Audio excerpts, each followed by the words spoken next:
Foi. Motivation. Surpassement. Fortifiez votre intérieur avec le moment de foi. Regardez ce que dit la Bible, chapitre 2 au verset 1. Chapitre 2, verset 1. Qu'est-ce que dit la parole de Dieu? Pour ce qui concerne l'avènement de notre Seigneur Jésus-Christ et notre réunion avec lui, nous vous prions, frères, de ne pas vous laisser facilement ébranler dans votre bon sens et de ne pas vous laisser troubler, soit par quelque inspiration, soit par quelques paroles ou par quelques lettres qu'on dirait venir de nous, comme si le jour du Seigneur était déjà là. Que personne ne vous séduise d'aucune manière, car il faut que l'apostasie soit arrivée auparavant, et qu'on ait vu paraître l'homme du quoi? Du péché, le fils de la perdition, l'adversaire qui s'élève au-dessus de tout ce qu'on appelle Dieu, ou de ce qu'on adore, jusqu'à s'asseoir dans le temple de Dieu, se proclamant lui-même Dieu. Voyez, Église, regardez ce qu'il dit au verset 3. Il dit comme ça, que personne ne quoi? Ne vous séduise d'aucune manière.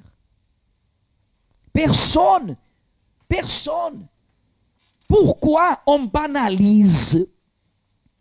Pourquoi on banalise? On banalise l'Apocalypse. On banalise ce que nous appelons le retour du Messie. On banalise ce qui représente Jésus, pour qu'on laisse de voir en Jésus, au Seigneur Jésus, le chemin, la vérité et le salut de notre âme, que c'est la vie. Dit comme ça, Ézéchiel 28, verset 11. La parole de qui? De l'Éternel me fut adressée en ces mots. La parole de l'Éternel me fut adressée en ces mots. C'est bien ça? Fils de l'homme, prononce une complainte sur le roi de Tyr et tu lui diras, ainsi parle le Seigneur l'Éternel. Tu mettais le sceau à la perfection. Tu étais plein de sagesse, parfait en quoi? En beauté. Tu étais en Éden, le jardin de Dieu. Tu étais couvert de toute espèce de pierres précieuses, de sardoine, topaze, diamant, chrysolite, d'onyx de jaspe, de saphir, escarboucle, d'émeraude, d'or. Tes tambourins et tes flûtes étaient à ton service, préparés pour le jour où tu fus quoi? Créé, verset 14. Qu'est-ce qu'il est écrit? Tu étais, tu étais un chérubin protecteur, aux ailes déployées, je t'avais placé et tu étais sur la sainte montagne de Dieu. Tu marchais au milieu des pierres étincelantes. Tu as été intègre, dans tes voies, depuis le jour où tu fus créé, jusqu'à celui jusqu'à celui où l'iniquité a été trouvée chez toi. Regardez bien le verset 14. Tu as été intègre, n'est-ce pas? Tu as été intègre dans tes voies. Depuis le jour où tu fus créé, jusqu'à celui où l'iniquité a été trouvée chez toi. Voyez, Église, faisant référence à Satan, qui montrait le jour qui s'est fini pour lui lorsqu'il vivait dans le royaume céleste. Il a été intègre, dit la Bible, dans ses voies. Des fois, la personne, voyez comment le diable, il est astucieux.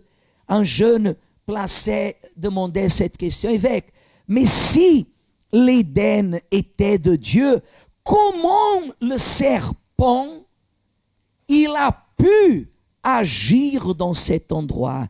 Et ici, dit la Bible, au verset 13, qu'est-ce qu'il est écrit au verset 13? Hein? Tu étais où? En Éden. Voyez que le diable, Église, le diable,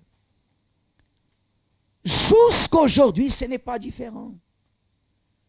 Il était dans le royaume céleste, et son histoire, son jour, le jour, la journée, le jour, le moment où il fut précipité du royaume céleste, c'était un jour que la Bible le décrit comme étant, pas ce verset-là, le dernier verset que j'ai lu, comme étant, dit la Bible, verset 15, tu as été intègre dans tes voies depuis le jour où tu fus créé, depuis le jour où tu fus créé, regardez, jusqu'à quand? Jusqu'à celui où l'iniquité a été trouvée chez toi. Où l'iniquité a été trouvée chez lui. Quelle iniquité? Quelle iniquité il avait? Ce jour que l'iniquité a été trouvée en lui.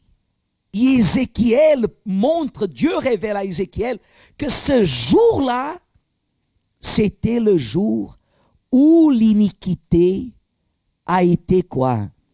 Découverte, qui a été exposée, car rien n'est caché à Dieu.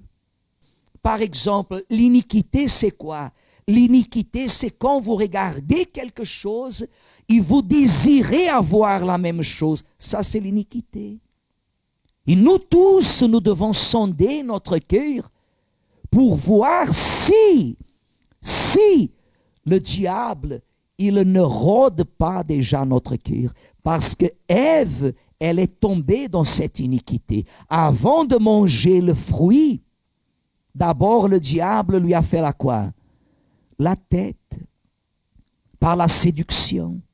Et nous tous, nous devons sonder notre cœur pour voir si le diable, il ne rôde pas déjà notre cœur. Parce que Ève, elle est tombée dans cette iniquité. Avant de manger le fruit, d'abord le diable lui a fait la quoi? La tête, par la séduction. Parce qu'il était déjà en Éden. Le diable savait comme il allait séduire Ève, comme il allait détruire l'homme fait à l'image de qui? De Dieu. Là se trouve un signe qui montre que la fin arrive. L'iniquité qui est présente dans l'Église et qui est présente dehors de l'Église. Les projets qui sont faits pour faucher des âmes, pour empêcher les âmes d'être sauvées.